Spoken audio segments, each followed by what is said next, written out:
to talk some football. We welcome in Director of Scouting, ESPN Scouts, Inc., Todd McShay. His favorite week of the year. This is it, right? It's all coming down to this. We've been talking and talking, but we're 5 days away from Roger Goodell going to the podium, kicking off the 2009 NFL Draft. Our coverage begins at 11 Eastern. We have to say that. For months, we've been talking about some really big names. Right. Is there anyone that we've actually been talking about too much? Overrated players going into this draft? I would start with the third best quarterback, Josh Freeman, out of Kansas State. To me, you look at him physically, he has all the tools. I mean, Jamarcus Russell, very similar skill set. Joe Flacco even a year ago, big, deceptively mobile, rocket arm, can make all of the throws. But what's not to like? Exactly. Late reading coverage. Not very instinctive, and scares me that he's going to need 2 or 3 years to develop. And if you draft him at 17, let's say for the Jets, he's going to have to play sooner than that. The second player would be Darius Hayward-Bay, the wide receiver from Maryland. Listen, he can stretch the field. He was the fastest receiver at this year's Combine, but you would look at him getting in and out of routes, dropping passes, inconsistent. Reminds me a lot of a Robert Meacham coming out of Tennessee, Troy Williamson, South Carolina. This type of receiver scared me, especially when you start to hear about him in the top 10, like the Oakland Raiders at 7. And then another wide receiver, Brian Robisky. Everyone's in love with him, and I get it, because he's a great route runner. His father, Terry Robisky, has been a wide receiver coach in the league for a long time, and he does all the little things right.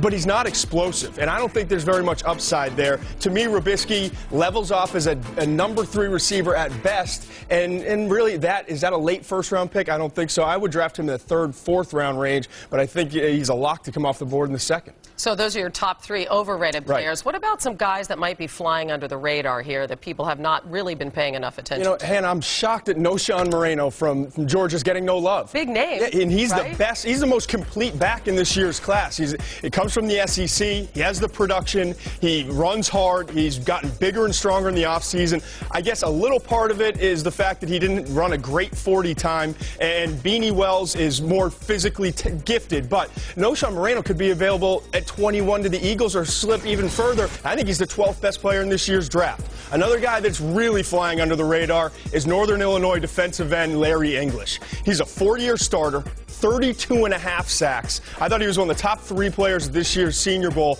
and a team like the New England Patriots late in the 1st round are going to get a great value with Larry English. And then finally, Mohamed Massaquoi. We talked about 2 receivers that I thought were overrated. Massaquoi's underrated. He came into his own this past season as a senior. He's tall. You see the long arms. He really improved catching the football, and he ran well at the Pro Day, which was a concern for teams. He ran the 4.4s. To me, let's say the Oakland Raiders, if they don't get a receiver, Jacksonville, even the Chicago Bears, all looking for receivers in the 2nd round. I think Massaquoi becomes a value. I would draft him over Robisky. Very interesting that 2 of your 3 most underrated players are both from the University of Georgia. Right. So go figure. I don't know what that means. Yet I'm not in love with Matthew Stafford. So there you go. A couple of guys that might be just surprises. Just give us some sleepers. I think the best quarterback that nobody's talking about is Brian Hoyer out of Michigan State. And listen, I watched college football like everybody else, saw Michigan State's offense and said, he's not a great prospect. I put in the film, first half against Iowa,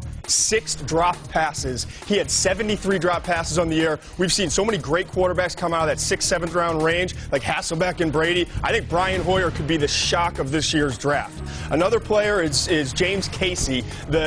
I call him a tight end. He's more of an H-back hybrid. He played in Major League Baseball. He's going to be 25 years old, which does scare off some NFL teams, but he can catch the football. He's very athletic, and I think you get a great value with him for that H-back in the 3rd round. And then finally, Cedric Pierman can do so much for you in your football team. He's had durability issues, and that's the reason he's going to fall, but he had the best workout of any back at this year's Combine.